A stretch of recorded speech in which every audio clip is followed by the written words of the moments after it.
Welcome to the channel. This is a new title where Naruto finds himself in the world of ghouls. I really need your support. This is a subscription to my boosty, thank you in advance. Before watching, please like and subscribe to the channel. Enjoy watching. Description: when Sasuke and Naruto's techniques collided with each other, a space-time vortex magically appeared and sucked them in. Soon the guys woke up and realized that they found themselves in another world and in another universe in general, where fear was introduced into the hearts of people not by the Edo Tensei Akatsuki, and not by the dancing Madara, and not even by the Borutobyakugan Kagaya, but by certain creatures called ghouls. Chapter 1. The beginning of a nightmare night. This is a dream world. So quiet and calm. At night the world freezes. The windows of the houses go dark, the streets become empty, the whole world is shrouded in darkness, a graceful moon and a starry sky. This is how the night usually goes, but not here. Tokyo. The city of night lights, a city in which life is always in full swing. The blonde guy was lying on the cold asphalt. His body was in terrible pain and was bleeding. His arms and legs didn't feel like he didn't have them. The guy barely opened his bright blue eyes. He looked at the dark sky with small bright sparks. Sasuke flashed through his thoughts. He took a deep breath and exhaled. Light steam came out of my mouth. It was cool. It stank of something. He just didn't want to lie there, and the guy began to carefully look at the stars. And that constellation looks like Sakura-chan's fist. Remembering the image of a pink-haired girl with bright emerald eyes, he smiled. But this reminds me of Akamaru.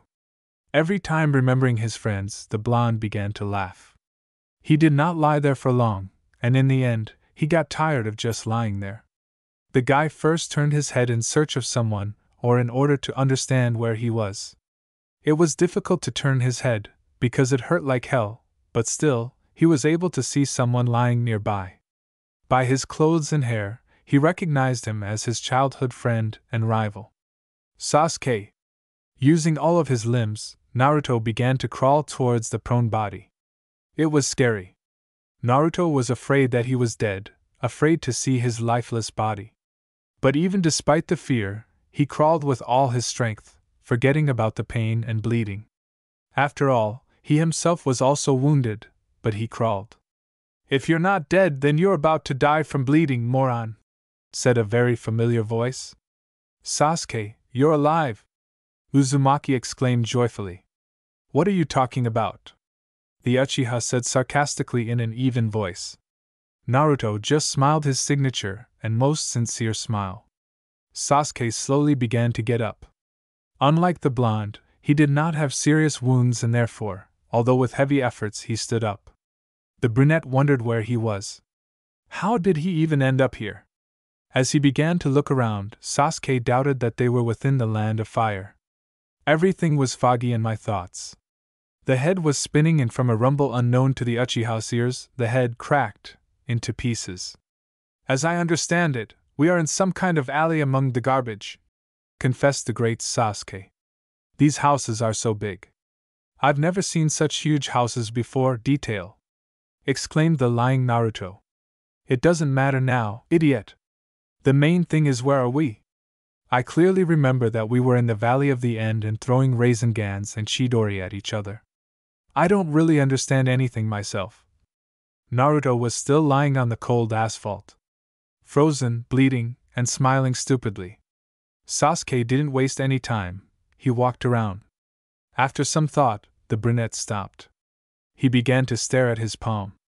At first, thoughts came to mind like, "Oh, what beautiful hands I have! Here it is, the great and mighty power of the Uchiha. True beauty!" Sasuke examined the palm with such piercingness that his eyes hurt and were rounded like 5-ruble coins. "I don't feel chakra in my body. I can't activate my Sharingan either. The rinnegan has disappeared somewhere." Sasuke slapped his soft cheeks. Oh my goodness! What to do? Once again, making sure that Naruto's best friend was in good health and clear mind, Uzumaki decided to take care of himself. Naruto pushed back and laid down on his back. He threw his arms and legs in different directions, lying in the star position. Uzumaki began to shout, "Kurama! Kuramushka! Come out and heal me with your super-duper chakra! Kurama!" Of course, I understand that because of Sasuke's crazy prank, you spent a lot of chakra, but you know, if I die, then you too. Well, Kurama! Where are you? Show some love for humanity, dear! Sasuke just crossed his arms and rolled his eyes. That's exactly how Naruto begged Kurama to heal him, for about 5 minutes, until, oops! Food! Sasuke and Naruto simultaneously turned their heads in the direction from which the voice came. There was a guy standing there, unfamiliar to them, in strange clothes, closed shoes with laces, long dark blue trousers and a black sweatshirt. Strange clothes for a shinobi, although he may not be a ninja, it is still unnatural. The Uchiha was very alarmed that this man called them food. Sasuke especially didn't like his crazy red eyes. Sharingan? Right here and now, the revolutionary would like to squeeze him in his hot embrace and kiss him for his beautiful eyes, but the morals that Itachi once read for little Sasuke read. Never and under no circumstances, do you hear me, stupid brother, come to other people's uncles. The guy decided to follow his brother's instructions and did not go to hug him, remaining at a distance. Afterwards, a terrifying aura began to emanate from him. Sasuke felt uneasy. Naruto, I don't know why, but I can feel it in my ass. We need to get out. There was no such answer, because Naruto had already lost consciousness or died. One has already died. The stranger reacted somehow sadly. I love it when the meat is fresh. You'll only have to feast on one. This man shrugged his shoulders listlessly and stared at Madara's descendant with a crazy smile on his face. Sasuke now wanted to hide, to go far away. He would have loved to run away, but he just couldn't leave Naruto. Yes, he wanted to kill him, take his place, steal his dream, but now the two of them are together, in the same position, and leaving Uzumaki to die here is stupid. And it's unsafe for the brunette himself. Hey Naruto, wake up! Get up and let's go! There was still no answer. Sasuke tightly clenched his hands into a fist. Where is your will of fire? Way of the ninja? And all that kind of nonsense that you like to talk about on every corner? Naruto!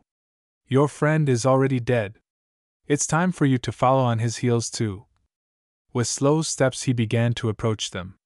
His red eyes sparkled, and the sclera of his eyeball turned black. Some tentacles began to appear from behind. You're not an Uchiha. Who are you? What are you? Sasuke began to internally panic. There is no chakra, no Sharingan, and almost nothing.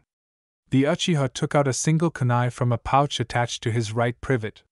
He threw a kunai towards the guy, but he deflected the blow with one tentacle. This tentacle looked a little like muscle mass, and the ends were sharp, like a kunai. Sasuke was clueless. What's that coming from his back? Why does he have such strange eyes? He assumed that the tentacles were dense chakra, but it was almost impossible to form chakra into a separate mass. The guy approached Sasuke closely and grabbed him by the throat, wounding him in the forearm. Sasuke could no longer resist. My strength is gone. The tentacles lifted the Uchiha's body and, in the literal sense of the word, began to tear it apart. Suddenly the guy stopped. The crazy smile disappeared from his face. He fell to the ground, and Sasuke himself with him. Barely standing up, the Uchiha looked at the guy, or rather at his body. Sasuke was horrified. The body on the ground was dismembered. The torso and legs lay separately. There was blood everywhere. Sasuke felt a lump in his throat. He wanted to vomit. Someone's muffled laughter was heard from the shadows. Although the voice was soft, it was very creepy. Soon, he emerged from the shadows. This, as it seemed to the Uchiha, was a short girl, with shoulder-length gray hair.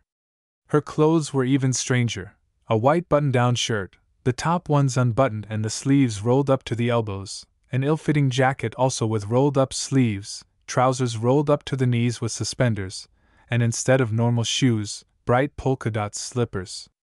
Her pupils were dilated and there were stitches on her body, giving her a slightly scary appearance. Juzo-san, did you kill the ghoul? Several more people ran up behind him. 2 men dressed in long gray raincoats. One of them approached Sasuke. How are you?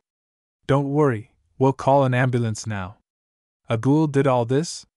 How cruel, said another. Ghoul? Afterwards, Sasuke lost consciousness. Adrenaline. The man shouted in an orderly tone. Need a kidney transplant. Blood transfusion. We don't have a donor. Yes, we still don't know what his blood type is, and there is no permission for a transplant either. Will you let him die? There was a moment of silence in the operating room.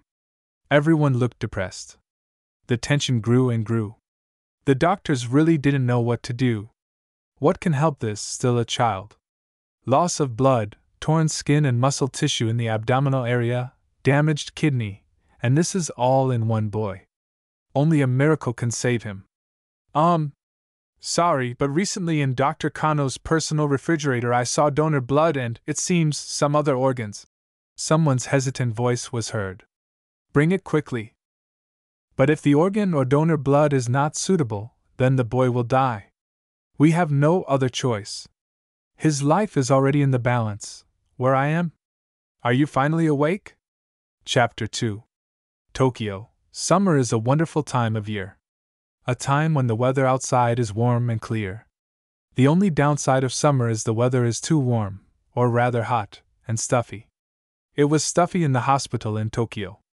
The air conditioners were on full blast. A blond young man lying in one of the hospital rooms came to his senses. He opened his eyes slightly. He closed his eyes, rubbed his eyes with his hands, and quickly glanced across the entire room. The room was small and quite comfortable. There were soft beige walls and a thick white curtain that did not allow the rays of the sun to penetrate here. It looks like the ward was single, because there was only one bed on which the young man lay. Where am I? At that moment, the door opened and a young girl in a white robe, just above her knees, entered the room. Seeing the boy blink, her dark brown eyes lit up. Have you finally woken up? She exclaimed joyfully. The girl ran up to him and began to feel his hand. The pulse is clear. She felt the blonde for a long time and muttered something to herself. Looks like I'm in the Konoha hospital. How are you feeling? Fine? It's just that after the operation, you didn't come to your senses for a week, we were worried. I am good. Wait, operations? Did I have surgery? The girl nodded. Now she already looked concentrated. The nurse walked over to the nightstand next to Naruto's bed. There was a tray there, and on it all sorts of medicines. She took a cotton swab and dripped a little liquid solution. The smell of alcohol wafted through the tent. She put the wet cotton wool on the fair-haired man's hand and took the 4-needle out of the guy's left hand. Yes, a week ago the investigators brought you in terrible condition. You had severe bleeding and severe wounds in the abdominal area. Without surgery you would not have survived. The doctors gave you a blood transfusion and a kidney transplant. Thank God, the donor blood matched you, and so did the organ. You're very lucky. I see. Ah. Sasuke. Where is Sasuke? Your friend is in the next room. He's fine now. God bless. Naruto sighed in relief. He has a hot temperament. The girl smiled slightly. Sasuke and hot temperament are two completely incompatible words. Unlike you, he had no serious injuries and immediately came to his senses, but then began to rage. We injected him with a little sedative. He's fine now. Sister-sen, can I call Kakashi-sensei? Yes, you can. Just right here. She took out a pen and a torn piece of paper from her robe pocket. His phone number, and we will contact him. Uzumaki did not understand at all what the girl was talking about. What number? Which telephone? Okay, oh. Suddenly the brown-eyed girl shuddered. You probably want to eat? I'll bring it now. She flew out of the room like a night fury and a second later ran in like an Olympic champion with a tray. She quickly set the table for him and, wishing him bon appetit, went out shouting. He's woken up. Naruto didn't notice her antics and simply started his long-awaited meal with a happy face. It's a pity they didn't bring me ramen. That is okay. Today or tomorrow I will be discharged, and I will go to Ichiraku to overeat. The blue-eyed man clapped his hands, grabbed the chopsticks, and began to stuff his mouth. Only then did he begin to taste the food.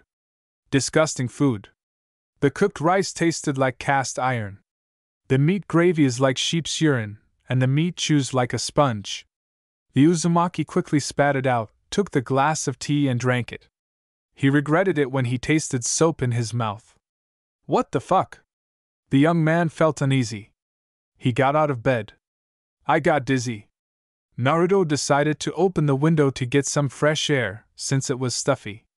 Uzumaki went to the window and opened the thick curtain. A bright light fell on the guy's face. The light hit his eyes and the guy closed his eyes. Covering his face with his palm and blinking a little, Naruto was able to see normally. He saw huge glass houses, large advertising posts, hanging TVs. Naruto wasn't surprised, he was shocked. In deep shock. At that moment, the door opened wide and Sasuke ran inside. Naruto looked at him listlessly. Naruto, we're completely screwed. Sasuke assured all the nurses that the blonde was his friend and that he wanted to support him after the recent events. The nurses, surprised by the teenager's noble deed, allowed them to chat in private. Naruto seemed depressed. His sky-blue eyes, which always sparkled with joy, were dull. While you were passed out, I managed to learn a lot about the world in which we found ourselves. I'm listening to you. Naruto's voice trembled. Even when we got here, a ghoul attacked us. Ghouls are creatures that eat only human flesh, and ordinary food is disgusting to them. They are very similar to humans in appearance. We are located in the village of Tokyo, Japan. I have only one guess as to how we ended up here. Do you remember how that Byakugan bitch could use chakra to open funnels to other worlds? This is where my theory comes from.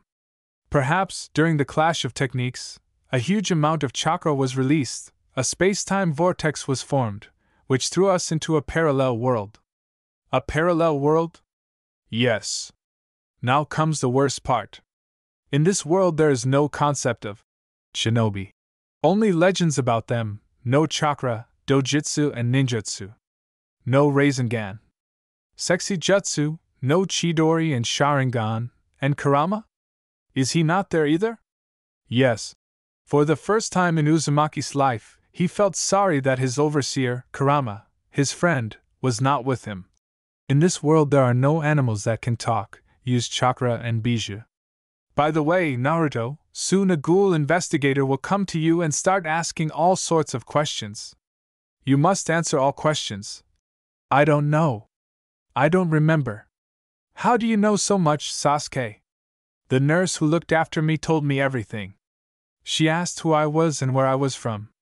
I answered her that I don't remember, so she told me everything. I see, your name. The man in the gray cloak asked in an even voice. Uzumaki Naruto. Where are you from? I don't remember. Do you have relatives? I don't know. Do you remember anything? I only remember that my name is Uzumaki Naruto. I see. The man stood up and headed towards the door. Goodbye. Bye. The blonde smiled. The investigator left. He took his phone out of his pocket, dialed a number and put the phone to his ear. The same as the first victim. Yes, memory loss. They are still teenagers, no relatives have been found. Is it recommended to send them to a CCG school? Understood. What about Rabbit? She has been leading an active lifestyle for the past 6 months. Fine. He was guarded by one of these teenagers, namely Uchiha Sasuke. When he left, the brunette walked towards Naruto's room. Did you do everything I said? Yes. And the horse fell for it. Uzumaki chuckled contentedly. Sasuke looked around his friend's room and noticed that he wasn't eating anything. The food has not been touched. Naruto, why aren't you eating? Yes, somehow I don't want to. Eat more. We're leaving soon, don't you remember? Of course, I remembered. A dark-haired guy wearing a white hospital t-shirt and black pants walked out of his room. He walked quietly on tiptoe. Unfortunately, now the young Uchiha cannot boast of his speed and silence, as in the shinobi world. Sasuke walked. Every time I turned back, then forward, then left, then right. Fortunately for him, the nurses and the doctor on duty fell asleep and were snoring loudly, not noticing anything around them, and finally, the Uchiha got to the place. He quietly lowered the door handle and silently entered the room. Seeing a picture that did not bode well, he almost went mad. Naruto, who should have been ready by now, was asleep. I slept as if nothing had happened. The former Jinchuriki lay hugging a pillow. Sakura-chan. I will save you. Rinnegan. Sakura, kiss the savior, muttered the fair-haired one. A pulsating vein appeared on Sasuke's smooth, wrinkle-free forehead. His left eye twitched. He snorted displeasedly and kicked his friend in the butt. Wake up, it was cool outside. Two guys in simple t-shirts were wandering the streets of Tokyo. One of them walked silently, with his hands in his trouser pockets. The other, with dumbfounded eyes and an open mouth, admired the beauty and brightness of the city at night. I can see in your eyes that you're looking for something, Naruto said, looking up from the large screens.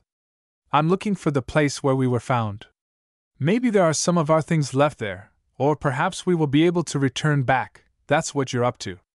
Then you and I were in some alley, we were found there and sent to the hospital. The investigators had to send us to the nearest hospital, and so I'm sure that alley is somewhere in this area. Maybe that one? Naruto pointed to a dark alley. There were no people walking near him, only a few people. Why do you think so? I don't know. I think we need to go there. There. The smell. Naruto really didn't know why he was so drawn there. When he took a deep breath, the smell of ramen wafted from that place. This was so inappropriate. For some reason, Naruto's food had been disgusting lately and he hadn't eaten anything for a week. And this smell pulled me in like a magnet. Indulging in temptation, Naruto rushed there. Naruto, wait! Damn you! Sasuke ran after him. Naruto, surprisingly, ran very fast. Closing his eyes and feeling some pleasant aroma, he seemed to get drunk. Sasuke looked at him blankly. He didn't stop Uzumaki, he just followed him. This aroma was already close, right in front of you. And finally Naruto opened his eyes, Ah! Naruto's knees trembled and he fell to the ground. There was a picture before my eyes, a man eating another man. Possibly a girl or not, wearing a burgundy cape, and above the knee hood, a white bunny mask removed, and pink hair on the sides. The rabbit turned to him. She stood up and walked over to Naruto. In her hands she held a piece of meat. The girl held out her hand with the meat. Naruto's mouth watered. He himself did not understand. Why? He is drawn to her hand. He felt disgusted with himself, with his thoughts and desires. Naruto! Sasuke appeared from behind. He looked worried, scared. The Uchiha didn't know what to do. A ghoul stood in front of him. He can't resist them yet. He was driven by fear. Fear for yourself and Naruto. Human? Rabbit raised her voice. I came to the smell of a corpse? Why am I here? Is she a ghoul? Naruto was already shaking all over. A girl with black scara and red eyes looked down at him. Are you hungry? Here. She threw a piece of meat directly into his hands. The Uzumaki shuddered. The aroma coming from the meat was so wonderful. I wanted to eat it. Eat. Eat. Meat. Meat. Naruto was so hungry. He's been struggling to control himself for the past few days, but now food is right in front of him. Meat. Human meat. No. No. What's wrong with me?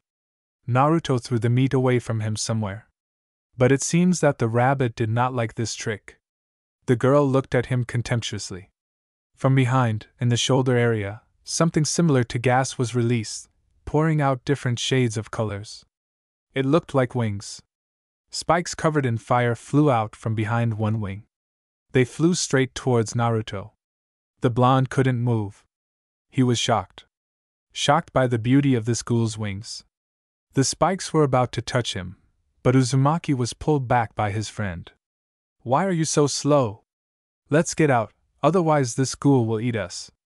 Sasuke pulled his hands, dragged him along, but Naruto, in no way, stood still. The Uchiha took him by the shoulders and began to bring him to his senses until he looked into his eyes. Naruto, what's wrong with your eye? Eh? The rabbit began to move away from the guys. She looked shocked. You! One-eyed ghoul, Chapter 3. Sudden help, you! One-eyed ghoul! Am I a ghoul? No! This is impossible, because I am a man. I am a man! No! I'm hungry! I'm hungry! Meat! The smell of blood and flesh still wafted through the air. He was driving Naruto crazy. With every second, Uzumaki wanted to eat more and more. Next to him stood his best friend Sasuke. Naruto could feel the warm blood flowing through the brunette's veins, the smell of fresh flesh. Ghoul, when he's hungry, doesn't care who he eats. Be it a friend or relative, the ghoul will still eat him. The main thing is to quench your thirst and hunger. There is nothing worse than hunger for a ghoul. What am I thinking? My desires are so vicious. Sasuke, please go away. I think I'm about to go crazy. Ghouls are predators. Monsters that eat people and their own kind. I'm not a monster. Naruto pushed his best friend with all his might. Sasuke did not expect a blow from him and therefore flew back. Having fallen, the dark-haired man hit his head and passed out for a short time. Naruto himself was a little unsteady. With his left hand he touched his face, covering his left eye. Afterwards he stood confidently. He removed the hand that hid the red eye with black scara. He looked at the rabbit. A crazy smile appeared on his face. Kill, eat. Naruto was not controlled by common sense at the moment. The girl jumped back. It wasn't that she was scared, she just didn't expect such behavior. At first glance, the fair-haired guy seemed stupid and timid to her. Uzumaki suddenly jumped about 2 meters into the air. He landed and found himself right in front of the pink-haired girl. Naruto tried to punch her, ran in circles around the rabbit, trying to make a surprise strike.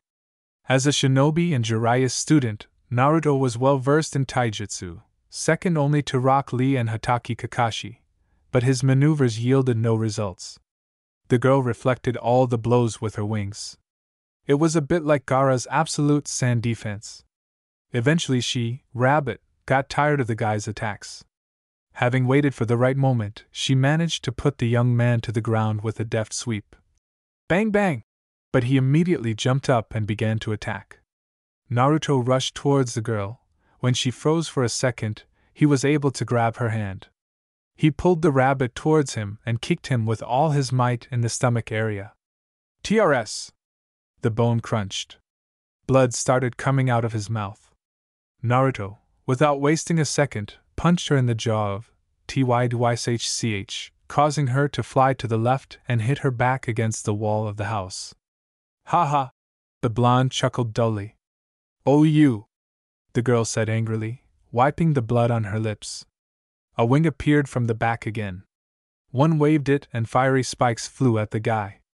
Tiare Tada! The young man was able to dodge them by jumping back. Naruto looked at her brazenly and grinned until he felt a sharp pain from his back then and stomach. He winced in pain. Lowering his head, the distraught Naruto saw a hand, someone's hand, piercing him through. The one who did this took his hand back and walked towards the girl. The Uzumaki was in a lot of pain, but he only gritted his teeth angrily, trying not to scream in pain. The one-eyed ghoul fell to his knees, covering his stomach with his hands, trying to somehow stop the bleeding. Tuka, how are you? The man who pierced Naruto asked in a calm tone. He was a tall man with silver hair and a heavy, stony look. I'm fine, she answered dryly. I thought you were full. Why did you go hunting? There are pigeons everywhere. The girl looked at him displeasedly and snorted. I don't care about pigeons. Now the main thing is that guy. She pointed to the sitting blonde guy. His left eye is Kakugan, and his right eye is normal. How about Kaneki? Tuka visibly tensed. Perhaps she remembered the time when she first met the snotty, one-eyed ghoul who worshipped books. She couldn't stand him, but over time she became attached to him. Every time she wanted to see this guy, how he sometimes gets embarrassed or reads all sorts of morals, but she was also terribly annoyed by how Kaneki zealously tries to protect everyone, even when you don't ask, help. Please, Naruto's voice was heard, I don't understand what's wrong with me. We will help you, the gray-haired man said quietly. Naruto raised his head. His eyes were full of despair, but a half-smile appeared on his face. Thank you? The guy thanked him, coughing up blood. But Yomo-san! The girl shouted, we don't know who he is. We can't trust him and, Tuka, we're from Antiku, remember? Antika has been gone for a long time. He disappeared half a year ago. But we are still here. Tuka froze. She clenched her fist tightly and lowered her head. Fine. Wait. Sasuke's voice was heard from the corner. He was breathing heavily. Seeing the wounded Naruto, he ran up to him. Don't kill us! We won't kill you, Yomo answered. We will help you. Any other person would not believe any person they met, but for some reason Sasuke believed this. It seemed to him that he was telling the truth. His look, there was no lie in it. Why should I trust you? You're a ghoul. We are ghouls, but we don't kill people, okay? Sasuke raised one eyebrow and looked at Tuka, and then at the body of some poor fellow. This is a misunderstanding. We eat the meat of dead people. Then I will believe you. Sasuke still had no other choice. And they also called Naruto a one-eyed ghoul. We need to find out everything from them. If we are a club of saviors, then know that I'm not going to carry the blonde. The girl said rudely, putting on a mask in the form of a rabbit. I understand. Just remove the corpse. The girl nodded positively. She walked up to the body, took it and flew away somewhere in an unknown direction. Can you drag your friend yourself? Sasuke nodded. He helped Naruto stand up. He had already lost consciousness. Come after me. The Uchiha carried the unconscious one-eyed ghoul on his back and followed the man. Chapter 4. Conversations. Sasuke, walking behind the strange man, thought about many things. Should you really trust them? Why did they decide to help strangers? What's wrong with Naruto's eye? The guy carried his friend on his back. Damn Naruto! Heavy pest. He was bleeding, and Sasuke himself was covered in Naruto's blood. Hey man! You wounded Naruto right through. The Uchiha began rudely. Maybe we should take him to the hospital first? Yomo didn't even turn to look at him. Don't worry. His body is already halfway regenerated. In terms of? Want to know?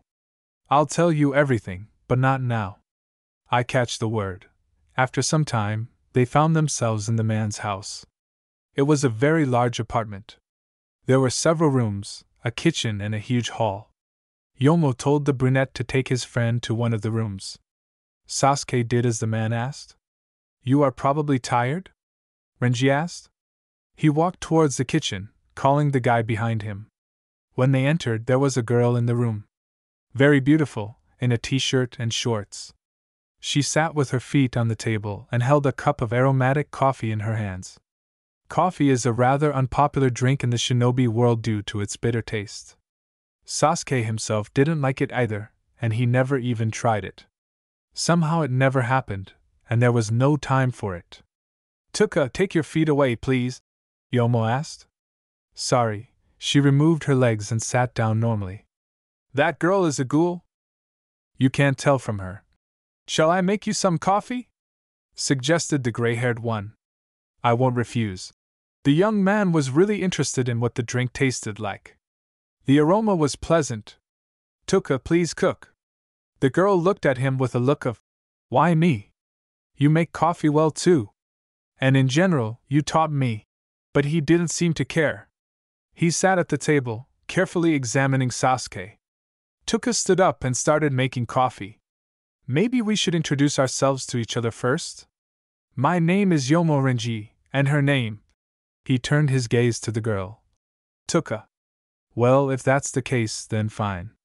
My name is Uchiha Sasuke, and my friend is Uzumaki Naruto. The guy's face was serious, as always. Where are you from? Sasuke chuckled. I think I'll refrain from answering. If I tell you, you'll send me to the mental hospital. But if this is very important, then you can consider that we are from the same small village in Japan. Fine. Tuka had just brewed a drink and gave the mug to the guy. Sasuke looked at the cup with interest. He brought the coffee under his nose, inhaling the wonderful aroma. After taking one sip, the brunette realized how wonderful his taste was. So pleasant, thank you, very tasty. For the first time in a long time, Sasuke thanked someone. Yomo waited for a moment until the guy fully enjoyed the coffee Tuka prepared. I'll start with the fact that Naruto-kun. Gul. From what he heard, Sasuke took a large sip of the hot drink, burned his tongue, and then choked on it. What? This can't be true. It is quite possible. You can make an artificial ghoul out of a person. Perhaps it was just another experiment. No, but the guy was speechless. What has happened to you in recent days? We ended up in Tokyo. We were attacked by a ghoul, but he was killed by an investigator, and we were sent to the hospital. Naruto had lost blood and was given a transfusion, a kidney transplant, it seems. Which hospital were you in? Naruma District Municipal Hospital. The same hospital where Kaneki was. Kano shouldn't be there, he disappeared a long time ago, so by mistake? Naruto will have to eat human meat? Yes. Sasuke had a tense face. For some reason he felt sorry for Naruto. Why him? After all, he had already suffered enough since childhood. And how can a peace-loving blonde eat people? How did Naruto become a ghoul? Do you have any guesses? The Uchiha was restrained, but his curiosity came out. I think after the operation, or rather, he was transplanted with a ghoul organ and the donor blood seemed to be ghoul too. Yomo began. Is this possible? With Kaneki it was different. He was transplanted with a kakuho along with a kidney, and that is why he became a ghoul. Do you think the blonde got a kakuho transplant? Tuka reasoned. Kakuho consists of RC cells. In ghouls, these cells exceed the human norm. They are present in both the blood and organs, so Naruto could easily become a ghoul. The nurse told me that Naruto was in serious condition. The operation was long and risky and something else. In short, 80% of the blood in Naruto's body is donor and 1 kidney transplant. If all this belonged to a ghoul, then now it's clear why Naruto became this. But where did the ghoul's organs come from in the hospital? This is the hospital where Kano worked. I think these are Rise's organs. Tuka tensed at Yomo's mention of this name. Kano transplanted Rise's kakuho into Kaneki, but not into Naruto, I'm sure of that. Probably it was just a mistake by the doctors, they didn't know what kind of blood and organ it was. Yomo, catching Tuka's gaze, why exactly Rise?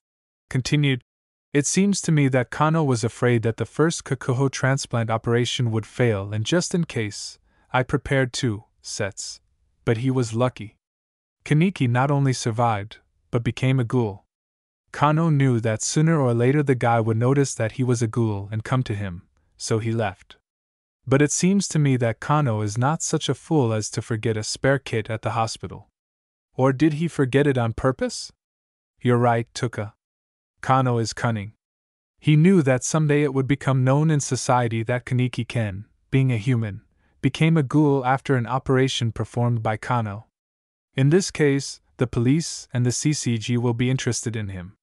He deliberately forgot the organs so that doctors would perform the risky operation again when he was no longer around. If history repeats itself, he will be above suspicion. How smart. Wait. Sasuke spread his hands to somehow stop this discussion. You had a long and interesting story, but I understood almost nothing. First of all, who is or is Rise? Secondly, who is Kano? And Th3. Sasuke's questions were stopped by a sharp cry from the next room. Bo. A few minutes earlier, Naruto woke up. Opening his eyes, he saw nothing. Everything was dark. He felt like he was lying on something soft. Soon, the guy shuddered. He remembered recent incidents. All inflamed, the young man touched his stomach. Oddly enough, there was no hole. Naruto clearly remembered the hand piercing right through his stomach. Maybe I'm dreaming and this is all just my imagination, just a dream? Without hesitation, Naruto pinched himself with his uncut nails. Oh, Dita. A second later, light illuminated the room. Naruto closed his eyes against the bright light. Why are you yelling like that? Sasuke's voice, Naruto recognizes from millions of others. After blinking thoroughly, he was able to look normally. Naruto looked at his friend. He was showing something with his hands in a stupid way. He pointed his fingers at Sasuke, then at his stomach. Sasuke. This. There. In short. That. Belly. Ah. Only then did Naruto notice the man standing opposite the Uchiha. Ah. He pointed his index finger at him. This is the man who pierced me right through. Crap. Naruto, shut up already. Sasuke shouted, he helped us and… I need to tell you something. 2 hours later. I see. The blonde whispered quietly and plopped down on the bed. There was silence in the apartment. Naruto looked at everyone. He looked at the girl. Your name is Tuka, right? Then looked at the man, and you Rinji? They both nodded. After another minute pause, something dawned on Tuka. How did you get better so quickly? On the street you were beside yourself with hunger, but now you're fine. Everyone made a thoughtful face. You, of course, were already covered in blood, but the blood on your lips seems fresh, said the Uchiha. Naruto tensed hard. I didn't eat someone? Kirishima hit her face with her hand, expressing helplessness and face-palming with all his appearance. Hanami! It seemed like there was no one else in the apartment except them. But a couple of seconds later a girl of about 13 with short brown hair and brown eyes entered the room. She held a pillow in her hands. Hanami, did you give Uzumaki meat? Yes, she said uncertainly. He was just wounded and muttered that he was hungry and you're doing great, Hanami. The girl came up to her and kissed her temple. If it weren't for you, he would have gone crazy and wouldn't have let him sleep in the middle of the night. Thank you, Hanami-chan. Naruto thanked the girl. Hanami smiled at him. The girl looked at the guy standing next to the blonde. A tall, dark-haired young man. Very beautiful. She admired him for a long time until Tuka told her to go to bed. Yomo gave Naruto his old clothes to change into. The two boys obediently did everything they were told. We took a shower, changed clothes and went to bed. The man asked them to stay, and gave Sasuke another private room next to Naruto. It was already 4 o'clock in the morning, and candles were still burning in the apartment. Tuka went into the kitchen to put away the dishes, but everything was cleaned by Yoma. You're probably tired, Tuka, go get some sleep. He smiled at her. Fine. Just shut her up, please, I can hear her screaming and it's annoying. Probably, hearing her name, she became so inflamed. Go rest, she won't interfere. Chapter 5. Purchases. The sun was shining brightly outside. The blue sky was without a single cloud, and on such a beautiful day, Naruto managed to wake up in a terrible mood. Although no, he didn't wake up, because he couldn't sleep a wink all night. Every time he closed his eyes, Naruto saw his friends, or rather their outlines. He didn't know whether his friends were alive, smiling, or maybe they had died long ago. Many fell under Tsukuyomi's network, which meant almost instant death. Remembering Shikamaru, who barely survived, his heart began to beat faster. Naruto didn't know what happened to his friends. And it was so annoying.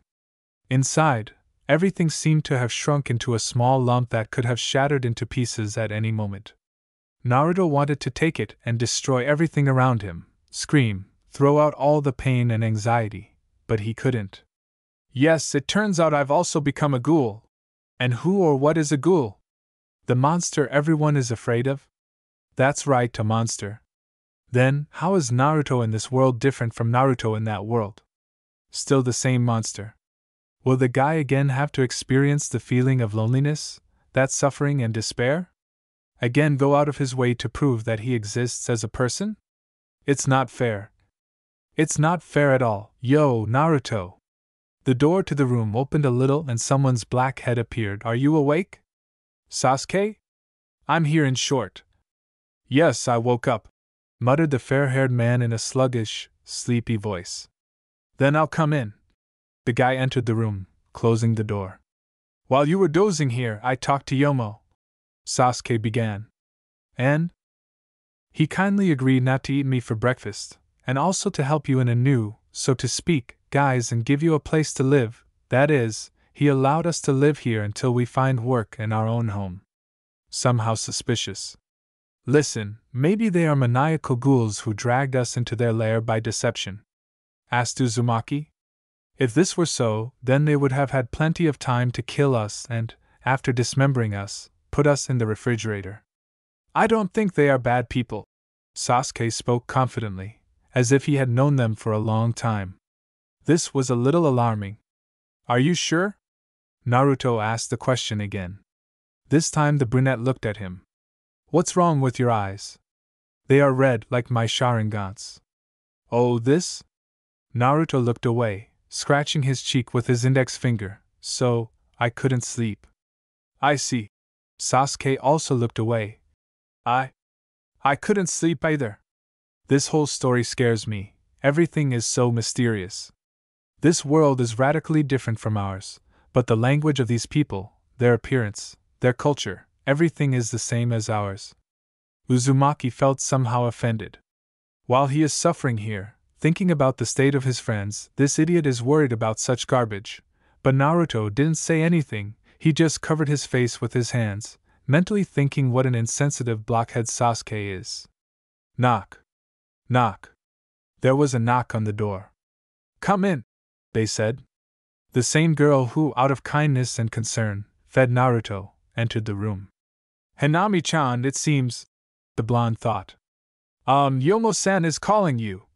The voice was so quiet that it seemed as if she was speaking in a whisper, and her face was covered in blush. Okay, Sasuke said without any emotion. Get ready quickly, Naruto. A few minutes later. Tuka and I thought that you needed clothes. Yomo began. My clothes will be too big for you, so you're going shopping today. Naruto's eyes widened, and Sasuke's expression was completely impassive. It seemed to him that this was how it should be. As I understand it, you don't know the city, so Tuka will go with you. The girl standing next to the gray-haired man nodded. Or maybe this. Naruto suddenly grabbed a yellow t-shirt and brought it right in front of the girl's nose. How did I even agree to this? Tuka has been thinking for the second hour, watching the guys. They seemed somehow strange to her, as if out of this world. At first everything was more or less normal. They behaved adequately, but when they entered the subway, everything changed. It was as if Naruto had been replaced by a child. He was interested in everything, right down to how the metro worked. Okay, they are from the village, but even so, they cannot know about mobile communications and telephones. Tuka still remembers the frightened faces when Hinami called her. Uzumaki-san, this t-shirt is too bright. The guy with a sad face put this thing back. Tuka didn't really care what they bought, but all the blonde man chose were bright t-shirts and trousers. But she liked the taste of Naruto's comrade. He chose dark pants, jeans, and white shirts. Uchiha-san, can you find him some normal clothes? I will try. Sasuke turned his head a couple of times, but did not find Naruto. Are you really lost? Damn! Hey! I'm here! Tuka and Sasuke turned around following the voice. He stood next to the mirror. It seemed like Naruto was in the fitting room. The clothes he was wearing surprised not only Sasuke and Tuka, but also everyone present in the store. With a bright smile on his face, he was wearing a green, tight-fitting overalls, also moving his hip back and forth. Hey, Sasuke, do I look like Guy Sensei and Lee?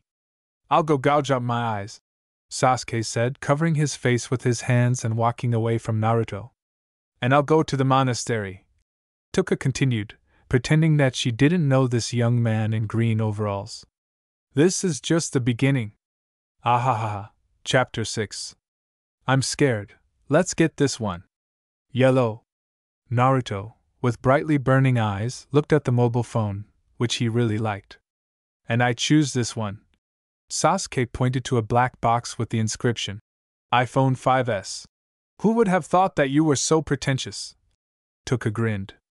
And why? Asked the blonde. Nothing, forget it.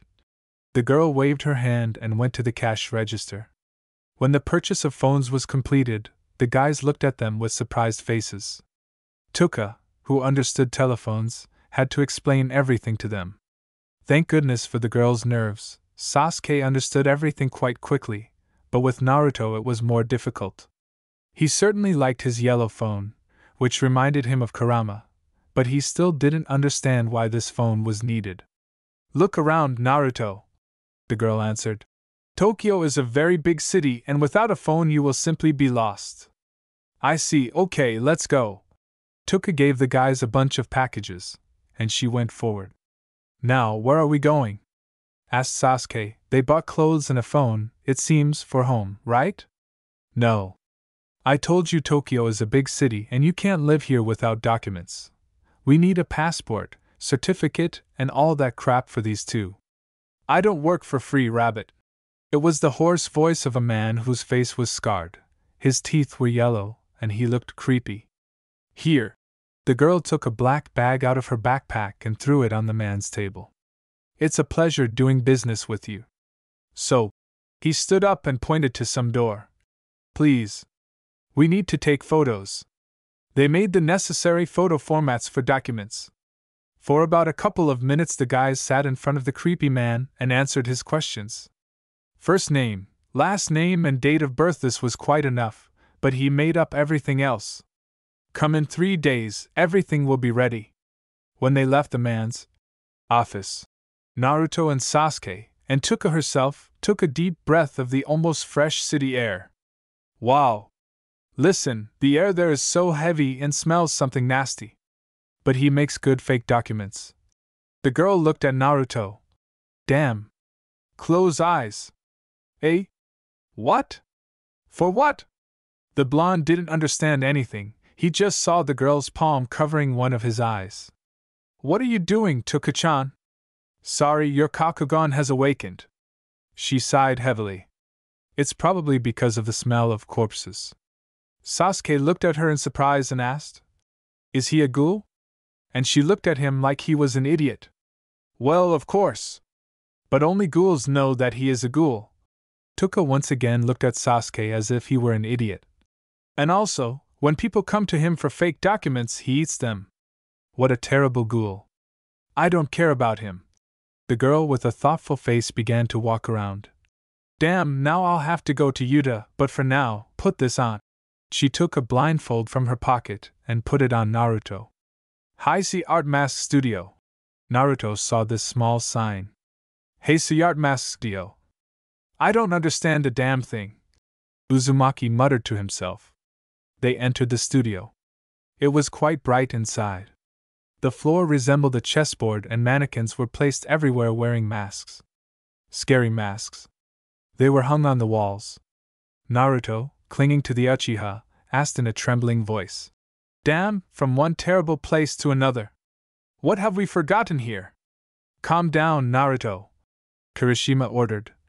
Yuta, where are you? Huh? A sleepy voice was heard somewhere in the studio.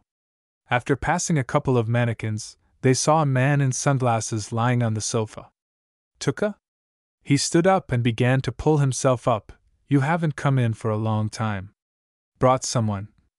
He was a tall man with an informal appearance. He was dressed in loose trousers and an open white t-shirt that exposed parts of his body. Everything was covered in tattoos, and his face and ears were pierced.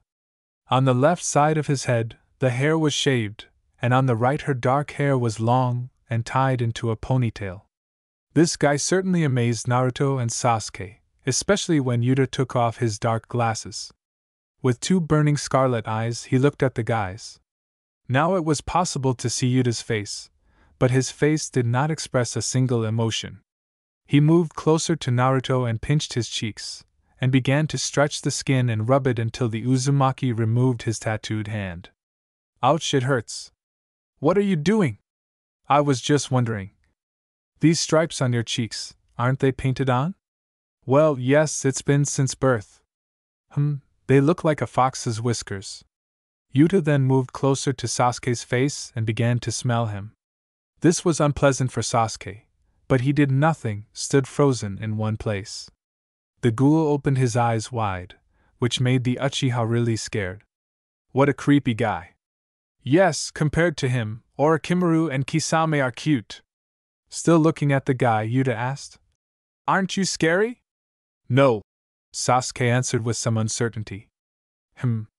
Your nose is as big as a hawk's. He walked away from the guys and stood next to Tuka. What brings you to me? Make a mask for the blonde. And the brunette too. Special for ghouls.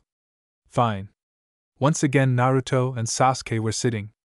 Yuta walked around them with a ruler in his hands, measuring the length of the nose and all the measurements he needed to make the mask. Do you work here alone? Naruto asked. My workshop and my work. And I make all the masks myself. Do you get many visitors? Yes. Both people and ghouls come to me. Wow. When Yuta measured the length of Naruto's nose, he saw his tattoos on his wrist and fingers.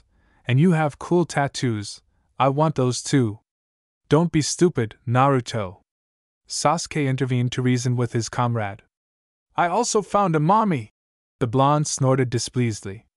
An hour later, oh well. Tuka clapped her hands, things have been bought, phones are available, documents in 3 days, masks in a week. Home, Chapter 7. School. 5 days passed. In just a few days, Naruto and Sasuke began to communicate normally, like real friends. All past grievances are forgotten. And it seemed to be good, but still everyone has their own thoughts in their heads. Naruto liked his new life. Also, he really liked the ghoul girl Tuka and little Hanami-chan. Although, Tuka was sometimes rude and started to hit, but still, at heart, the blonde was a masochist and he liked it. And Hanami-chan is very kind and always helps, explains if something is not clear. Yomo-san is silent, but he also helps. I really like this life, but there was one big but. Naruto is a ghoul and he has to eat human flesh to live.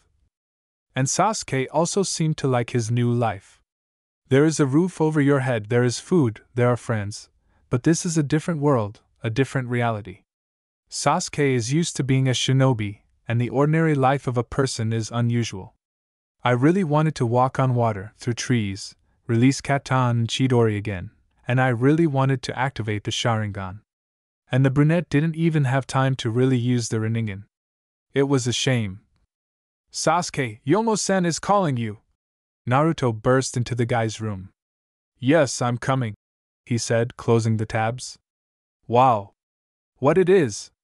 The blonde man pointed his finger at the monitor. This is a computer. Such a thing with which you can use the internet. Hanami taught me. Internet? Tuka-chan said something about this internet, but I only understood that it helps to find information. Why do you need him? You seem to like it here? Well, yes. Sasuke chuckled at his answer. It seems to you that you don't care that we are in another world, and it's time for us to go back home. I studied Japan using the internet. Sit down, I'll tell you something. Naruto obediently sat down next to him. The funnels send us here.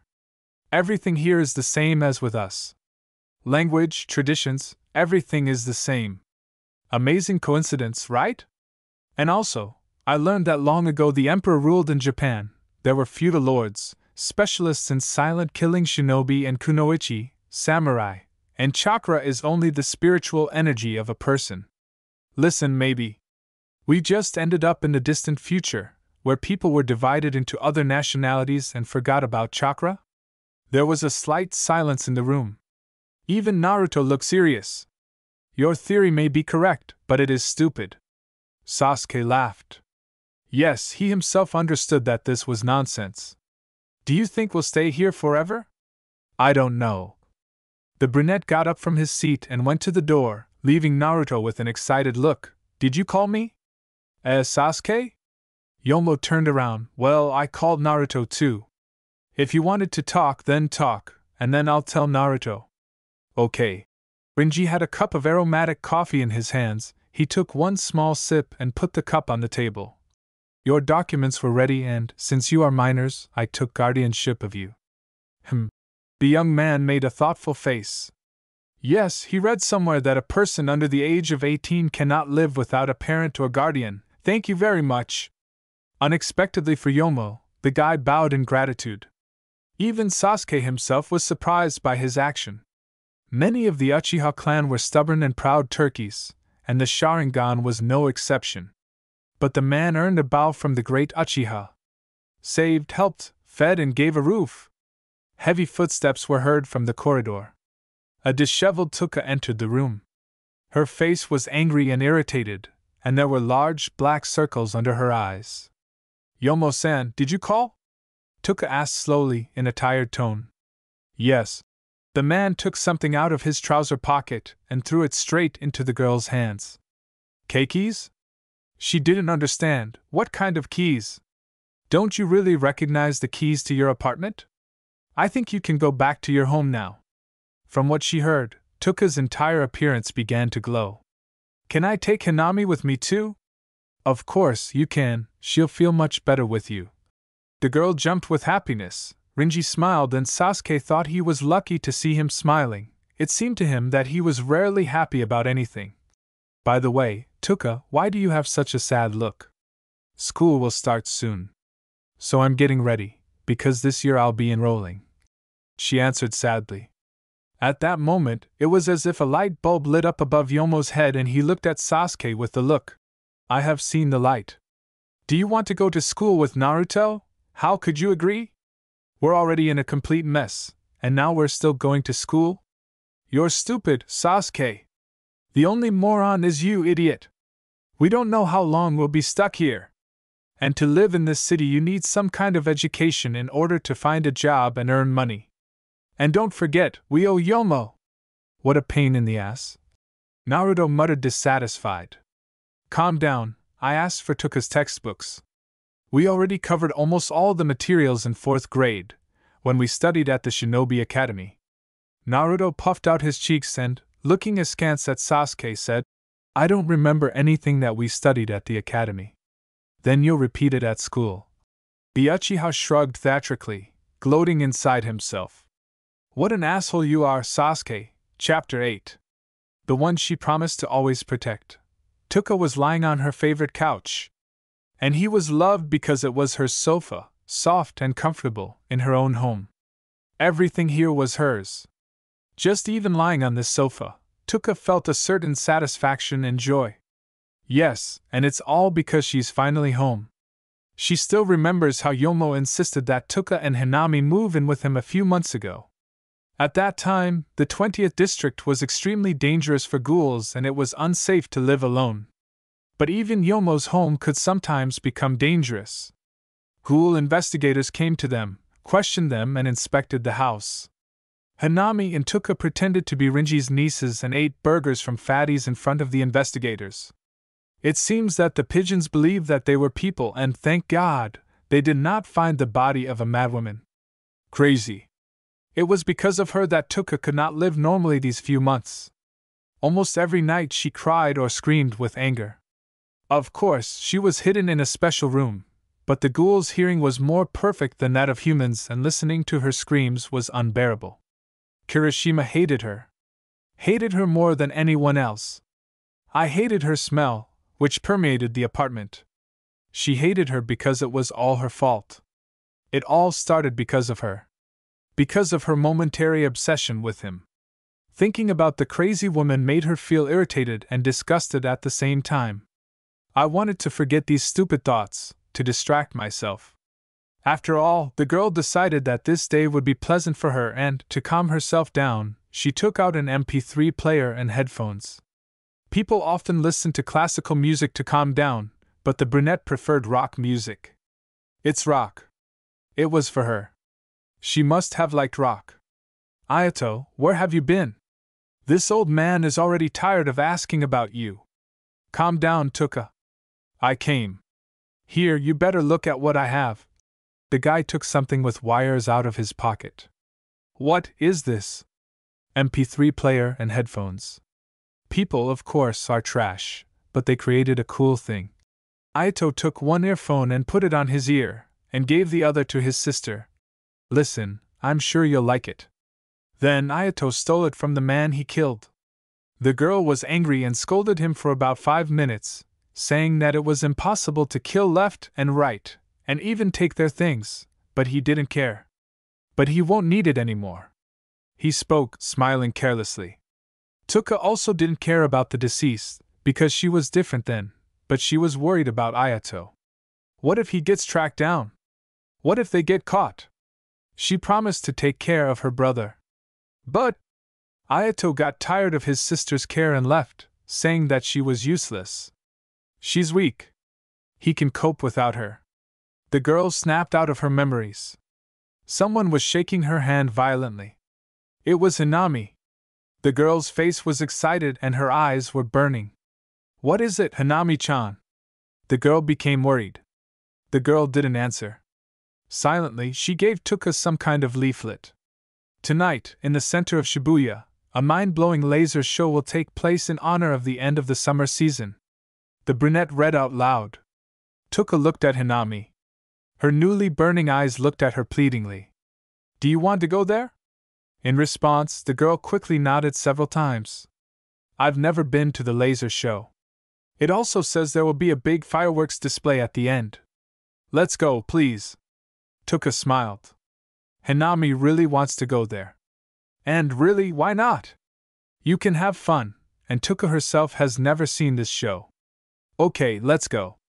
Then, can I call Sasuke-kun and Naruto-kun? They are from the village and probably haven't seen the show either. Maybe. I'll call them now and ask. Hinami jumped with happiness and ran away. Will this show of yours start soon? Asked Sasuke. Tuka looked at the watch on her hand. The show starts at 1900 hours, which means there are 20 minutes left. Cool. The sun had almost set that the sky had turned scarlet-orange. Shibuya's night lights were turned on, giving the city an extraordinary beauty.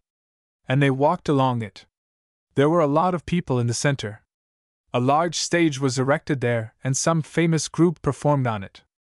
The crowd of people near the stage screamed so loudly that it could be heard throughout Japan. Everyone walked around happy. Smiles seemed to be stuck to the face. Even Uchiha Sasuke's serious face was lit up with a half-smile. There was only one. But Naruto walked around gloomily. His left eye was covered with an eye patch. With his right eye he looked back and forth. There was no smile on his face. As soon as Kakashi-sensei walked around in a blindfold? It's incredibly difficult with one eye. Naruto lied. He lied quite plausibly. He didn't have any difficulty with the bandage at all. He wanted to hide himself with these lies. Himself, whom he considered a monster. Looking around at the people, terrible thoughts entered his head. You can't! You can't! Naruto, damn it, pull yourself together, calm down! There were so many of these people. The weather was warm outside and therefore almost everyone was wearing t-shirts and shorts. Naruto's human body parts were like sausages to his, slightly perverted, imagination. Naruto, suppress these feelings, control yourself, think about something good. Tuka was next to him. She took his hand and squeezed it tightly so that Uzumaki blushed. If you lose control and betray us all, I will kill you before the pigeons, understand? Naruto swallowed nervously and nodded. Tuka's threat made him feel somehow afraid for her, Sasuke and Hinami. You really need to control yourself. Tuka calmed him down with a threat. And he finally smiled. A few minutes later, the floodlights that were hanging throughout the area began to turn on. People screamed with joy. The show begins. Hinami looked at the sky in anticipation of something beautiful and unusual. Some black spots flashed in his eyes. Balloons, probably, she thought. The spots that should have disappeared from sight came closer and closer and flew straight at them. One of them landed in the center of the crowd. People started screaming. Tuka realized that this was an attack by ghouls and most likely an attack by Aejiri. With every second there were more screams and the people standing behind everyone were alarming. People panicked and tried to leave quickly, but traffic was difficult. Hinami, who was small and thin, was pushed back and forth and was almost crushed, but the girl bravely held on. She didn't even notice how a man in a cloak and mask appeared right in front of her. He tried to grab her, but Sasuke was faster. The Uchiha took the girl's hand and pulled her towards him. Out of fear, Hinami pressed her whole body against him. Sasuke looked menacingly at the man in the cloak, but he was not taken aback, grabbed someone else. Something incomprehensible grew on his back and the ghoul flew away.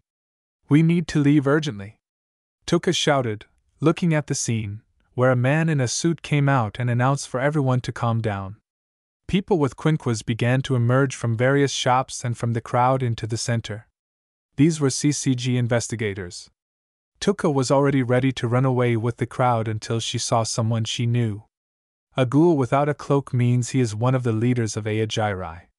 He was wearing the same black jacket and black mask with rabbit ears, which he used to ruin her name. It was the Black Rabbit. It seems he decided to join other ghouls and therefore also dragged someone away. A girl with short bright brown hair. She somewhat resembled Hinami, but Tuka calmed down seeing the girl next to Sasuke. She turned back to the Black Rabbit and looked closely at the girl. "No, it cannot be." The brunette shook his head and looked at him again with disappointment. "Yuriko, let's go, Tuka-chan." "Well, why are you slowing down?" Naruto pulled her hand. "Take Hinami and leave." Tuka suddenly withdrew her hand and, taking out her mask, put it on. She ran away and disappeared among the people. "What the hell?" Uzumaki shouted displeasedly. "Naruto, where is Tuka?" The Uchiha shouted angrily. "So, Sasuke, you take little Hinami and leave, and I went after Tuka." And Naruto also disappeared among the crowd. "What? Your mother, can't control yourself, you moron." Sasuke clenched his fist tightly. "No, well, you can't leave this fool alone. Hinami." He let go of the girl's hand and sat down with his back in front of her. "Just hold on tight, okay?" "Fine." Naruto ran very fast and therefore found Tuka quickly, but could not catch up with her. He didn't understand why he ran after her. Maybe he wanted to get away from the smell of blood. There were many wounded and corpses there, and Naruto knew it. He knew because he smelled it. What an incredible organism ghouls have. The Uzumaki looked up from his thoughts. The girl turned left and ran. "Along the wall?" "Yes." A Kagun appeared on the girl's back, which resembled wings. "How will I get there?" Tuka was no longer visible. "She's probably on the roof of a 9-story building." "Come on, let's try this." He walked 3 meters away from the house and ran towards the wall, but then fell unsuccessfully, hitting his head. "I see." Did not work out. Well then, Naruto went to look for the entrance to the house. While Naruto was running up the stairs, he almost fell 3 times and once tripped him with his own foot and fell. But he did not reach the roof. The iron door that led to it was closed. Well, why did they close it? What did the blonde do to try to open the door? He kicked, pushed, kicked again, but nothing worked. Kicking the door with all his might, he finally opened it, or rather kicked it out. "Tuka-chan!" Naruto looked around the entire roof. Tuka, was lying not far from him. He walked over to her and tried to pick her up. The girl's entire body was wounded. She could barely stand on her feet and looked straight ahead. Uzumaki's face turned red with anger. He cast an angry glance at the man who stood in front of him. It was dark there, but his black figure was visible very well. "Oh, you asshole! How dare you! Please don't, Naruto. There's a girl over there, save her." "Oh, you! Savior?" was heard from the darkness. "Tell me, Tuka, how many human friends do you have, huh? 1, 2, 3 or 10? How low you have fallen, Tuka! Shut up, you bastard! Naruto, there's a girl there. She needs. No, no! First I'll kill this idiot and no! Save her! Yes, let him lie down for now, and I can handle this. The Black Rabbit laughed. Since Tuka failed, do you think you can beat me? Idiot! I'll kill you! No! It is forbidden! Tuka shouted. What? Why not? Because he is my little brother, Naruto. Chapter 9. Secondly, Naruto barely opened his eyes. He closed his eyes. My whole body ached. And looks like his jaw is dislocated. With his own hands he somehow corrected it.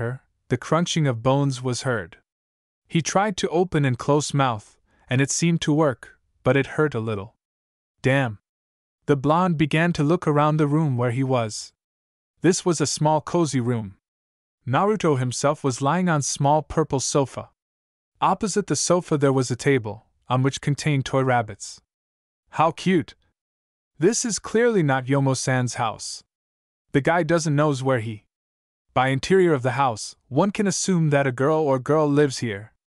Sasuke's black head suddenly poked out of the door. Finally woke up. Where is it we at home, Tuki? Cozy, right? Yeah. Well, that's just me not I remember how I found myself here. Well, you give. Have taken I forgot everything. Well, so tell me to me. Uzumaki was indignant. How do I know? You yesterday, where the hell did he run off to? We with Hinami ran after you, but lost you. We rushed back and forth until Hinami I smelled Tuka's blood, then we ended up on roof. You're already there and the Tukas were half dead. And then Naruto remembered. That guy was Tuki-chan's brother. But for some reason, then he not remembered his subsequent actions. Young woman! There was a girl there the blonde remembered. She in Hinami's room. She seems to be Tuka's friend. She or behind she ran, right? Like wood. Listen, Sasuke, where is Tuka-chan? On kitchen.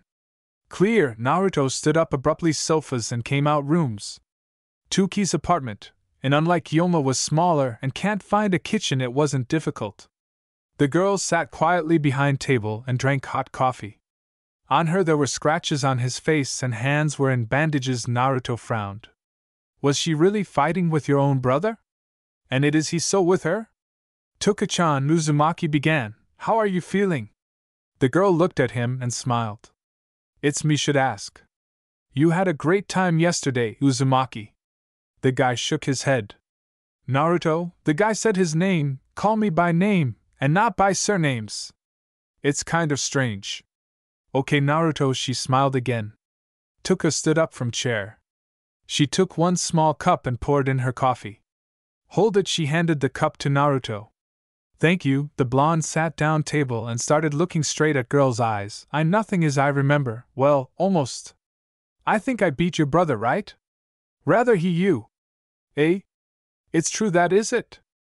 Naruto scratched the back of his head. Ooh. I guess I am losing shape.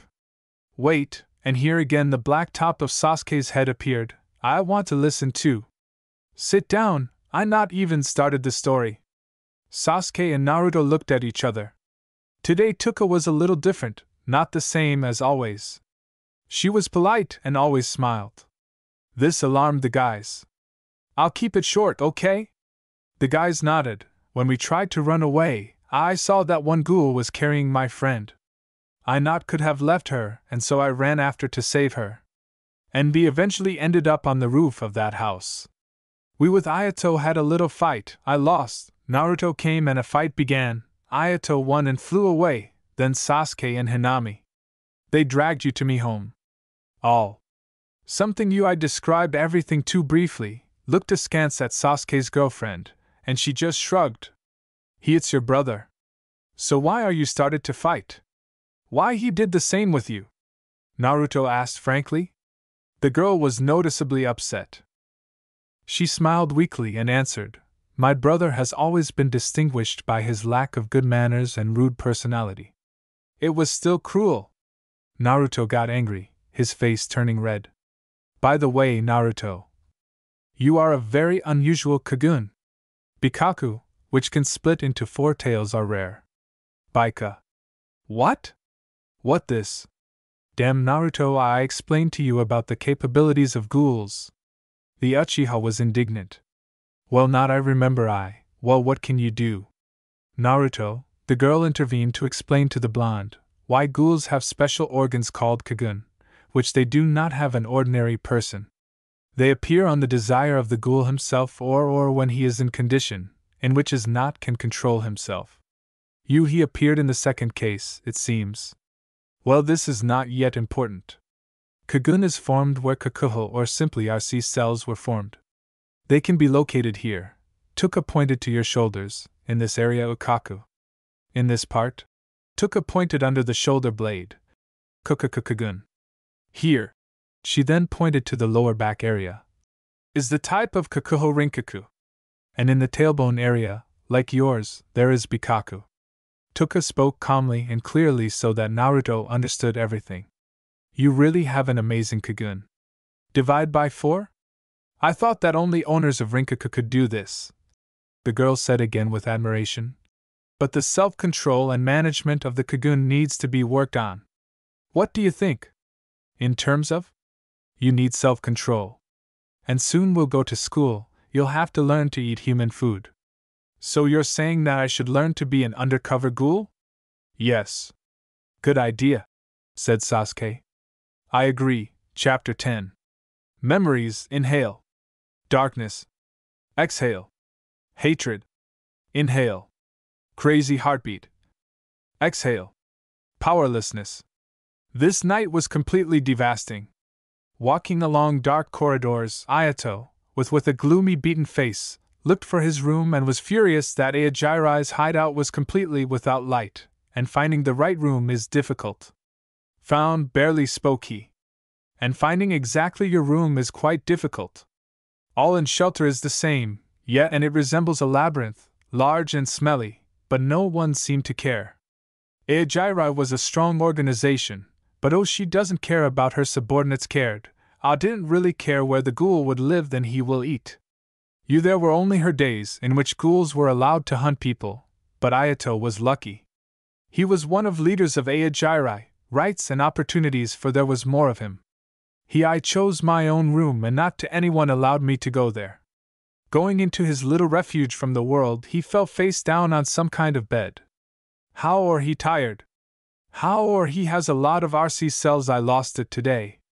And how long will it take them restore? Your mother! Ayato snorted, not v strength to move. Silence. It was so calming. Especially now, after all these events. Ayato was angry at Naruto, angry at Tuku, angry at yourself, but some part of him was happy. A half-smile froze on the guy's lips. Where you been missing for so long? Somewhere from a voice was heard from the corner. From the old smile and the trace is gone. Ayato doesn't could raise my head, but I looked for the owner of the familiar voice with my eyes. I like it when you go into my room. And this was a necessity. And all where are you was? And what's wrong happened to you? Ayato was silent for a couple of seconds, like a schoolboy, whom the chemistry teacher asked what hydrolysis of salts means. For some reason I got worried. The heart beat without stopping. The body trembled. He knew this ghoul. He too smart. He knows whether the person is lying or no. It became scary. No, he not at all was afraid him, not was afraid for himself, even if they recognize his goals. He was afraid for others. Ayato tried to give himself an imperturbable, it is seen this is why he didn't do well. Pigeons. Ayato tried to say this word as naturally as possible. He said this even with a note of contempt. Bastards. They chased me, I had to fight. No answer was. There was silence, but soon his steps were heard. Slowly but right he was approaching Ayato. It was a little scary. Ghoul is almost completely close to Guy's bed and Ayato saw his. A tall, blonde ghoul with red and cold eyes. His face covered with a mask resembling a respirator. His dressed was in long white cloak. He looked sternly, causing Ayato to darken. I think those, the ghoul did not finish because of a push from behind. He stood like a pillar, as if he was stunned. By someone's laughter was heard in the room. From behind the ghoul, someone was wrapping their small arms around his shoulders and jumped on him back. Laughter was heard again. Well, Tatara. Not at all scared? Sorry. Hee hee. She lowered her little hands and got off him. She was very small and resembled a girl. The girl looked very extravagant. All of her the body was in bandages, even his face was hidden under them. The fragile body is hidden under a long purple torn ends of a cloak with hood hiding it greenish curly hair. This? The girl jumped up to lying guy, not at all paying attention to Tataru. She gently stroked Ayato's head, sometimes hugging his. My dear Ayato, poor thing, the stupid pigeons have completely tormented you. She approached him, licked him cheek, on which has dried blood. Tatara, who still remained in room, watched this scene. By it's hard for his face to understand what he's talking about thinks, but it was understood that he very angry about something. For example, because the girl brazenly knocked him down and not let me finish. Well, what you, Tatara, don't see how bad Ayato-kun is. Too unfortunately, his type Akaka quickly loses his cells and it takes a long time to recover, but it's completely pressed against Kirishima. It became more difficult for him to breathe. If I'll give you meat then you'll recover quickly, won't you, Ayato-kun? Hee hee. From the statement it's like Tatara went crazy and, not wanting to argue with girl, turned around, leaving back home. When Tatara and completely disappeared from in sight, Ito laughed hysterically. You will have to, Ayato-kun, whispered in boy-girl ears, and twice. The green-haired ghoul raised her hand to Guy's mouth. Ayato froze at first shock, but not began to think for a long time and bit off the flesh.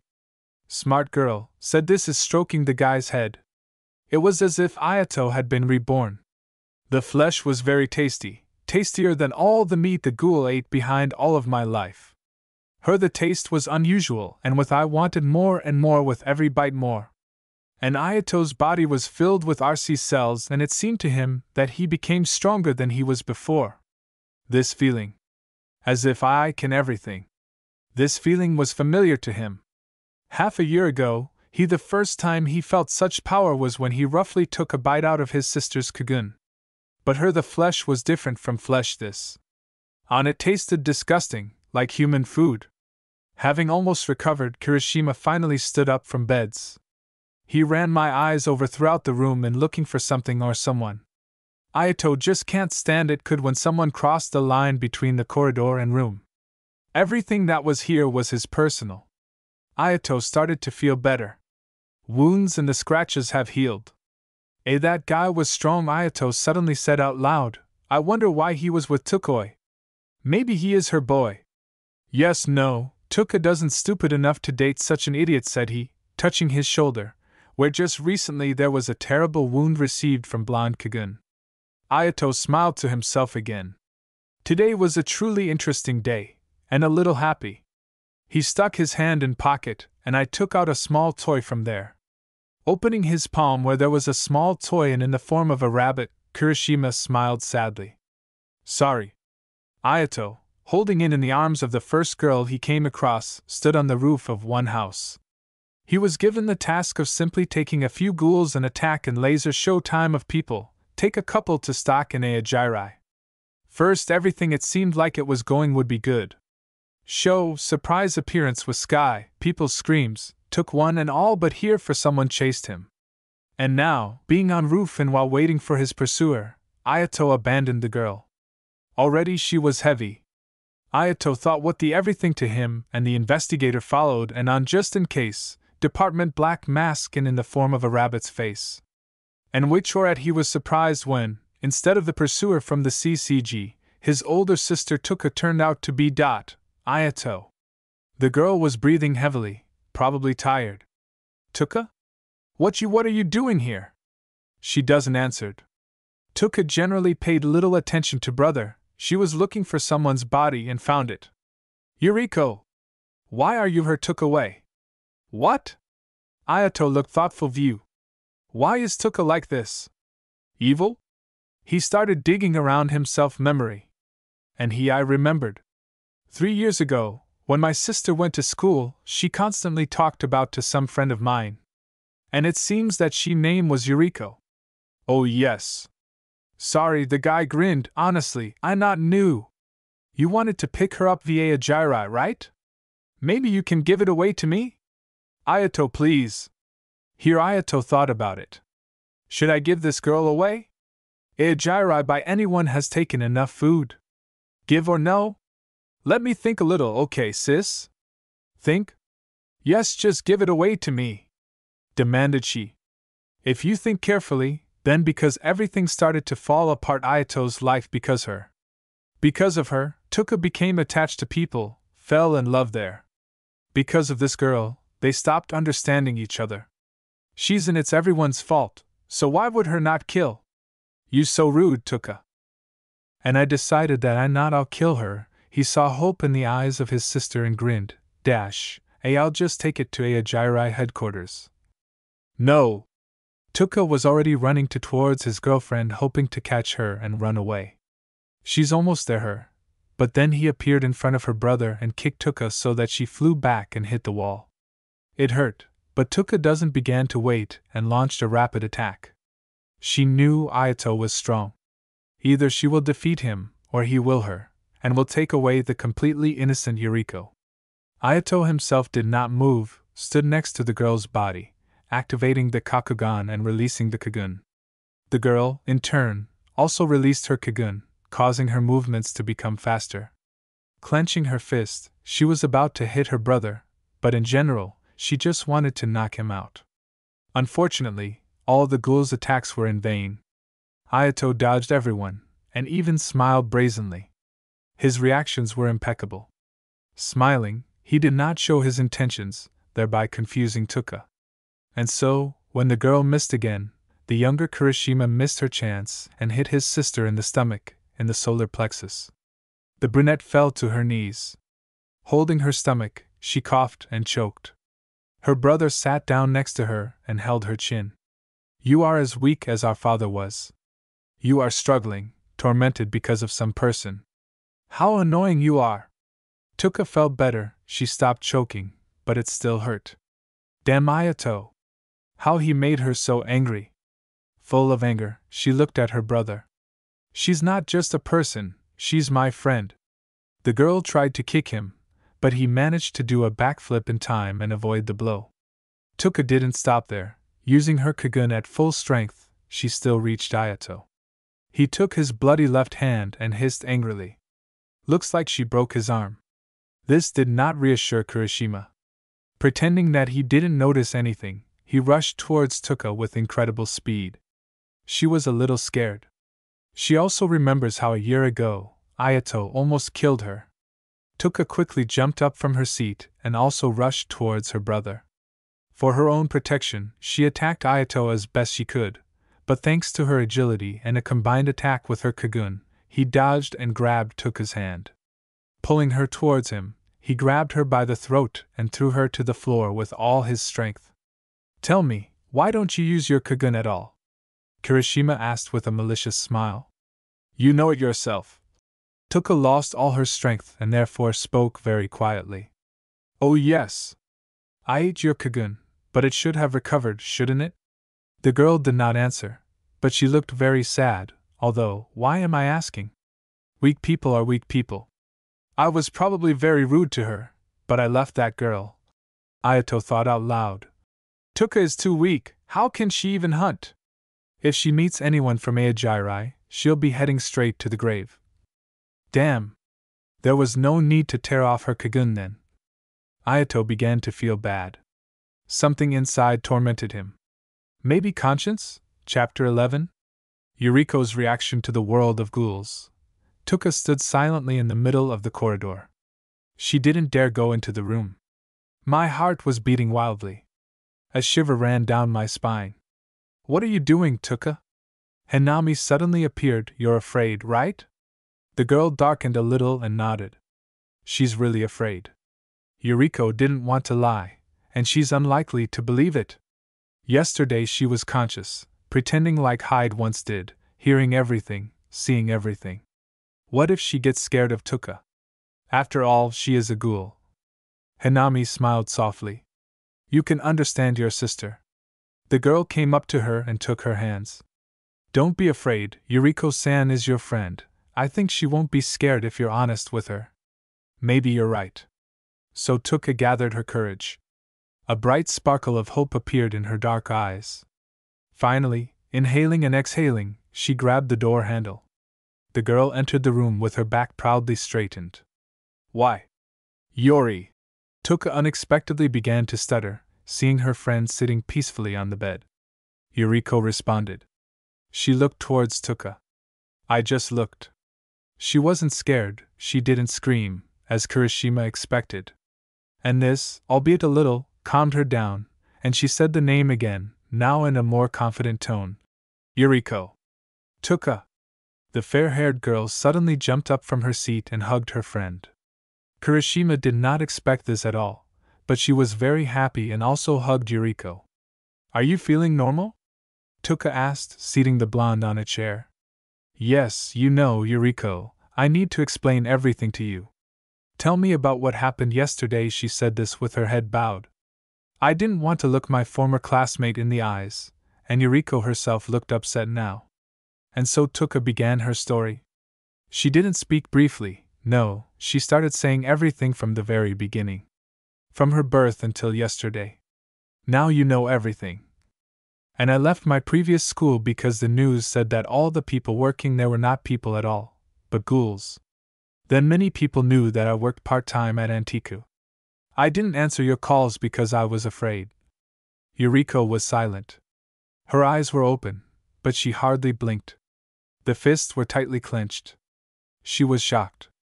She didn't know it, but somewhere deep inside, Yuriko suspected something like that, but not seriously. Tears began to well up in Yuriko's eyes. It was so hard for you in this world, Tuka-chan. Now the redhead hugged Kirishima. How did you survive everything? I probably wouldn't be able to live like this. Wiping away tears, she looked at Tuka, who also had tears welling up in her eyes. Forgive me, Yuriko, for not telling you anything. Tuka cried, Yuriko cried, and Hinata also cried, because she quietly and imperceptibly spied on them, and Naruto and Sasuke spied with her, so Naruto also cried, only Sasuke did not cry, because inside himself he kept saying, Don't you dare cry, you're an Uchiha. You've cried enough in 17 years of your life. And finally everyone stopped crying. Tuka and Yuriko, wiping away their tears, looked at each other and laughed. Ahaha! Tuka, forgive me too. I constantly judged you for not eating enough. She also cooked and brought a pot of food. At school I was forced to eat onigiri. Sorry! You probably felt very bad after this food. Nothing, Yuriko. You know, I was very pleased when you forced me to eat, although the food was simply disgusting, but you took care of me. Thank you. Chapter 12. Training. Part 1. Naruto, Sasuke and Tuka moved around dark corridors where there was a foul smell of human waste, and rusty pipes were scattered everywhere. Behind them, holding tightly hands, walked Yuriko and Hinata. Behind the last couple of days, the girls got along well with each other. Friend. Yuriko is not at all I was afraid, neither Tuki, and I Hinata, either Naruto. On the contrary, she was very interested them. That's why she asked to go with ghouls. How long do we still have to go? Just a little bit left, wait. Oh, in vain I tried to persuade you to take me with you yourself. Now I regret something, I realized it too late. Tuka made a remark, and Yuriko laughed quietly, whispering, Sorry. The guys walked quite a bit more and a couple of minutes later we found ourselves in some room. Creepy room and smelly. In fact they were all in basements, not for a long time working factory. According to Yomo, who sent them here, it was a great place for Naruto to train. It was great because there were no unexpected guests like the CCG here observed. Investigators inspected this plant only once every year, which makes local ghouls very happy. For example, there is somewhere to hide human remains. It's nice here, Sasuke noted. I feel like deja vu. These dark corridors and creepy rooms with all sorts of bodies reminded the Uchiha of 3 years of his life side by side with Orochimaru and Kabuto. We come! Let us start. Tuka took off her jacket and asked to hold her Hanami. Then the girl stretched her hands a little, and then she activated the Kakugan and released the Kagun. Wow! Exclaimed in unison Yuriko and Uzumaki. And it was really amazing and beautiful. Tuki's Kagun sparkled with bright scarlet colors and resembled wings. She is divine, Uzumaki said quietly, but Tuka heard his words out of the corner of her ear. Thank you, of course, for a compliment, but we didn't come here behind this. The girl launched a swift attack, was fast and accurate in their blows. The girl decided that if she gave him a good beating, then maybe in a fit of anger, he will be able to activate the Kagun. At first everything seems it would go well. Brunette attacked the guy all over, Naruto didn't even resist it, he miraculously managed to evade. How does he manage to dodge so quickly? The girl thought, while Sasuke's hands were itching and his teeth were shaking from the ghoul fights. It had been a long time since he had fought with anyone, and the Uchiha's perfectly trained body was yearning for at least a little movement. And Yuriko was scared. A little. But she still felt scared. What ghouls are still strong? And with the same power they kill a person? Are they using their superiority over ordinary people? You are amazing, Naruto, Tuka said with admiration when they stopped. You know how to defend yourself very well. This is all thanks to the perverted hermit. He taught me everything, and also Kakashi-sensei, and I learned a couple of taijutsu techniques from the thick-browed sensei. And they are the strongest shinobi in our village, Uzumaki boasted to her. Tuka and 2 girls imagined how, somewhere in a remote village in Japan, 3 bald, old, mustachioed men, one of whom with thick eyebrows, in black robes, showed a young Padawan student films with Jackie Chan, and with a proud look they said, "Watch and learn, our young student, and become as cool as Jackie Chan." That's all they could imagine in their heads. For them, the word shinobi is used only in films and manga.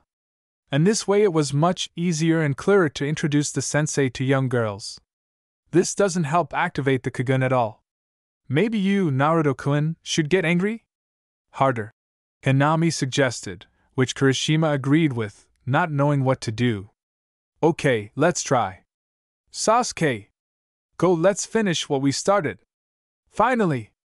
The Uchiha smiled like a maniac and ran to the center, where 2 ghouls stood. Tuka, I will ask you to stand further, because it will be dangerous here now.